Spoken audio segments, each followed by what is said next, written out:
Ketum Partai Demokrat, Agus Harimurti Yudhoyono, mencium aroma tak sedap atas langkah Kepala KSP Muldoko dan Joni Allen Marbun mengajukan peninjauan kembali untuk merebut Partai Demokrat. AHY menyebut tujuan Muldoko mengajukan PK erat kaitannya dengan upaya menggagalkan pencapresan Anies Baswedan.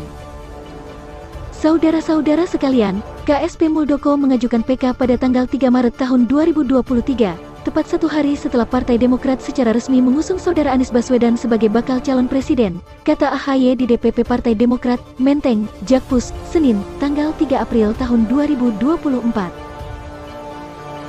Forum Commanders Call berpendapat, PK ini bukan tidak mungkin erat kaitannya dengan kepentingan politik pihak tertentu, tujuannya jelas, menggagalkan pencapresan saudara Anies Baswedan, ujar AHY.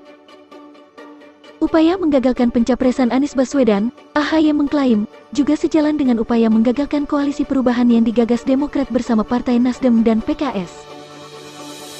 Forum juga berpendapat, ada upaya serius untuk membubarkan koalisi perubahan. Tentu saja, salah satu caranya adalah dengan mengambil alih Partai Demokrat, karena Demokrat merupakan salah satu kekuatan perubahan selama ini, ujar AHY. AHY juga menilai upaya PK Muldoko dapat memunculkan intervensi politik di ranah yudikatif. AHY mewanti-wanti upaya PK Muldoko dan kehidupan berdemokrasi di tanah air. Apalagi, beberapa praktisi hukum mengatakan bahwa proses PK bisa menjadi bagian ruang gelap peradilan, ada celah untuk masuknya intervensi politik, dan jika benar ada intervensi politik dalam kaitan manuver KSP Muldoko ini, maka keadilan, hukum dan demokrasi di negeri Indonesia tercinta ini berada dalam keadaan bahaya, atau lampu merah imbuhnya. Lebih lanjut, Sekretaris Majelis Tinggi Partai Demokrat, Andi Malarangeng, mendampingi AHY menggelar konferensi pers soal upaya peninjauan kembali KSP Muldoko untuk mengambil alih Demokrat. Andi Malarangeng menyatakan siap melawan Muldoko. Mendampingi Ketum AHY untuk Commanders Call dan Presscon, urusannya, Muldoko lagi-lagi Muldoko, kata Andi Malarangeng dalam keterangan Instagram, Senin, tanggal 3 April tahun 2023. Andi Malarangeng mengaku heran dengan upaya PK oleh Muldoko. Menurutnya, Muldoko sudah kalah berkali-kali di tingkat sebelumnya. Rupanya dia masih berusaha terus untuk membegal Partai Demokrat, walaupun sudah kalah di PN, PT UN, sampai kasasi di MA, ternyata masih juga mengajukan PK di MA, ujar Andi. Andi Malarangeng menyoroti waktu pengajuan PK oleh Muldoko, yaitu sehari setelah Demokrat mengajukan Anies Baswedan sebagai bakal capres resmi. Menurut dia, ada upaya menggagalkan Anies sebagai capres. Tentu, kalau Demokrat bisa dikuasai KSP Muldoko, Koalisi Perubahan untuk Persatuan yang mengusung Anies Baswedan akan bubar dengan sendirinya, karena Partai Demokrat pasti berubah menjadi partai pendukung pemerintah, bukan lagi partai oposisi yang memperjuangkan perubahan, kata dia. Andi Malarangeng meyakini langkah terbaik yang bisa diambil ialah melawan Muldoko. Dia menyebut tatanan demokrasi tidak boleh dirusak.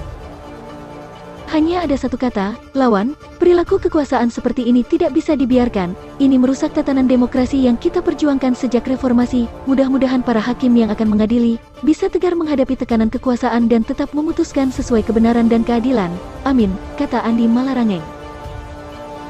Sebagaimana diketahui, Muldoko menggugat Menkumham Yasona Laoli karena menolak pendaftaran pengurus Partai Demokrat hasil acara yang diklaim sebagai KLB. Muldoko menggugat Yasona terkait Surat Menteri Hukum dan Hak Asasi Manusia Republik Indonesia.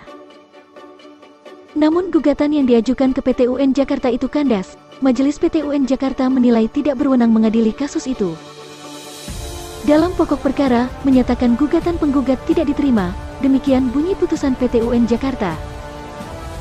Dalam mekanisme bertahap dan berlapis seperti itu, kewenangan absolut PT UN tidak dapat menggantikan apalagi mengambil alih kewenangan mahkamah partai atau sebutan lain maupun kewenangan badan peradilan lain, jika tahapan penyelesaian sengketa belum ditempuh sebagaimana mestinya oleh para pihak yang berkepentingan, sambung Majelis Hakim. Majelis menyatakan, apabila PT UN memasuki persoalan perselisihan yang masih harus diputus secara internal kepartaian, langkah seperti ini, selain akan cacat yuridis dan menimbulkan anomali hukum, karena pengadilan tidak berwenang memasuki atau mencampuri kewenangan institusi lain, dapat dipastikan langkah ilegal seperti itu, akan menutup peluang bagi penguatan kelembagaan dan otonomi setiap parpol dalam penyelesaian perselisihan internal parpol secara cepat, sederhana dan berkepastian hukum. Dalam suatu kondisi yang masih mengandung kontroversi atau perselisihan, benar tidaknya pendapat dan pemaknaan akibat hukum dari KLB Deli Serdang, sebagaimana dimaksudkan di atas, justru menurut tafsir PT UN di sini adalah menjadi isu hukum yang semestinya diputuskan keabsahannya oleh institusi-institusi sebagaimana dimaksud UU Parpol, beber Majelis. Lebih lanjut, Wasekjen Partai Demokrat Johnson Sitindaun menilai, seharusnya Kepala KSP Muldoko bisa mendirikan partai sendiri daripada terus berupaya merebut Partai Demokrat. Johnson lantas membandingkan dengan Ketua Umum Partai Prima, Agus Jabo yang disebut lebih mantap dari Muldoko. Kalau Bang Zulfan ini kan masih pernah jadi kader Nasdem, lebih jauh lagi Pak Muldoko ini satu detik pun tidak pernah jadi kader dan anggota Partai Demokrat, bagaimana kemudian jadi ketum, kata Johnson. Johnson lantas menyebut Muldoko memiliki modal untuk membangun partai, bahkan modalnya lebih dari cukup dibanding Agus Jabo, Ketua Umum Partai Prima. Johnson menilai Agus Jabo lebih mantap dari Muldoko. Ini mari kita pakai akal sehat, kebebasan berserikat berkumpul itu kan masih ada di UU kita. Kalau memang ingin main politik, Jenderal Bintang 4 ini, harusnya modalnya lebih dari cukup lah, dibanding kawan kita Agus Jabo, ujarnya. Di satu sisi, Johnson menilai KLB bisa dilakukan oleh seluruh organisasi, namun, harus memenuhi syarat-syarat yang ada, sementara, Muldoko menurutnya, tidak sama sekali memenuhi syarat.